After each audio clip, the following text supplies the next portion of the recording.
और हरिद्वार में भारतीय किसान यूनियन द्वारा आयोजित राष्ट्रीय चिंतन शिविर का तीसरा दिन रहा। आपको बता दें, किसान नेता राकेश टिकैत के संयोजन में आयोजित किसान महाकुंभ और राष्ट्रीय चिंतन शिविर में देश भर से बड़ी संख्या में किसान नेता और संगठन के पदाधिकारी शामिल हुए।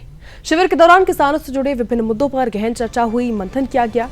कार्यक्रम में न्यूनतम समर्थन मूल्य यानी एमएसपी की कानूनी गारंटी, गन्ना किसानों के भुगतान, साथ ही बिजली दर, सिंचाई सुविधाएं और कृषि क्षेत्र की जो अन्य चुनौतियां हैं उस पर भी विस्तार से विचार विमर्श हुआ। विभिन्न राज्यों से पहुंचे किसान प्रतिनिधियों ने अपने अपने क्षेत्रों की समस्याओं को मंच के माध्यम से सामने रखा और उनके समाधान के लिए ठोस रणनीति बनाने पर जोर दिया।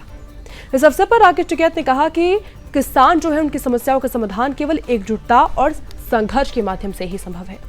उन्होंने किसानों से संगठित रहने को कहा और आह्वान किया और कहा कि भारतीय किसान यूनियन भविष्य में किसानों के अधिकार और हितों की लड़ाई को ज्यादा मजबूती के साथ आगे बढ़ाएगी।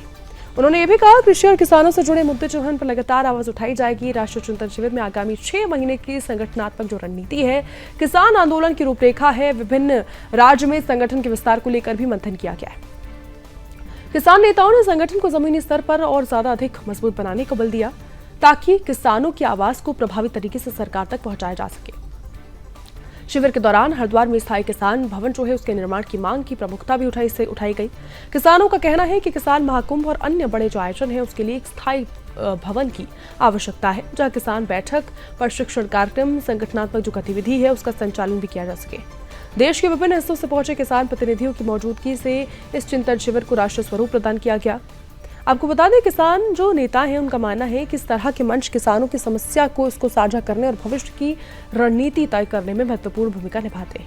हरिद्वार में आयोजित किसान महाकुंभ किसानों की एकजुटता और साथ ही उनके अधिकारों की लड़ाई को नई दिशा देने का प्रयास माना जा रहा है।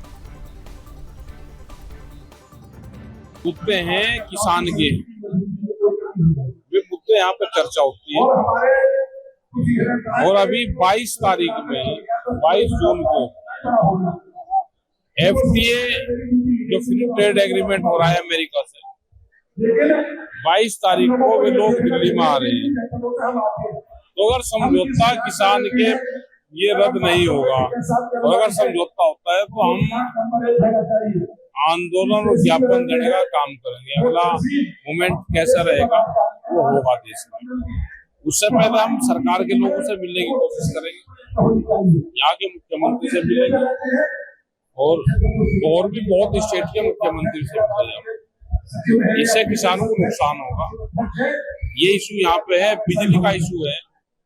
बिजली अमेंडमेंट बिल जो है, जो स्मार्ट मीटर है, उसका हम विरोध कर रहे हैं। ये सारे सवाल हमारे हैं। पट्टे कैंसिल कर दिए,